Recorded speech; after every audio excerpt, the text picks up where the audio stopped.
मामाचं गाव आणि मामा, बस एवढा लाड बाकी कुठं होत नाही. मामा म्हणजे यार हक्काचा माणूस. वडिलांनंतर जर कोणी न मागता गोष्टी देत असेल ना, तर तो मामाच असतो. लहानपणी किती त्रास जरी दिला असला तरी मामाचे लाडके आपण भाचे नेहमीच असतो. आपल्या घरानंतर कुठं आपली जास्त चालत असेल तर ते मामाचं घर असतं.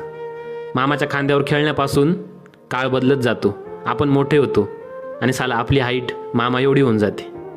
आणि आपला जॉब, आपण मोठा व्यवसाय जरी करीत असलो तरी खूप जण मामासमोर लहान लाडक्या भाच्यासारखंच वागतात. मामा असतोच यार असा.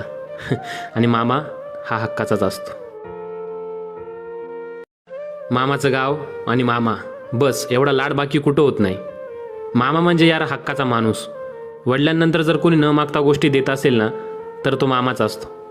लहानपणी किती त्रास जरी दिला असला तरी मामाचे लाडके आपण भाचे नेहमीच असतो. आपल्या घरानंतर कुठं आपली जास्त चालत असेल तर ते मामाचं घर असतं. मामाच्या खांद्यावर खेळण्यापासून काळ बदलत जातो, आपण मोठे होतो आणि साला आपली हाईट मामा एवढी होऊन जाते. आणि आपला जॉब, आपण मोठा व्यवसाय जरी करीत असलो तरी खूप जण मामासमोर लहान लाडक्या भाच्यासारखंच वागतात. मामा असतोच यार असा. आणि मामा हा हक्काचाच असतो.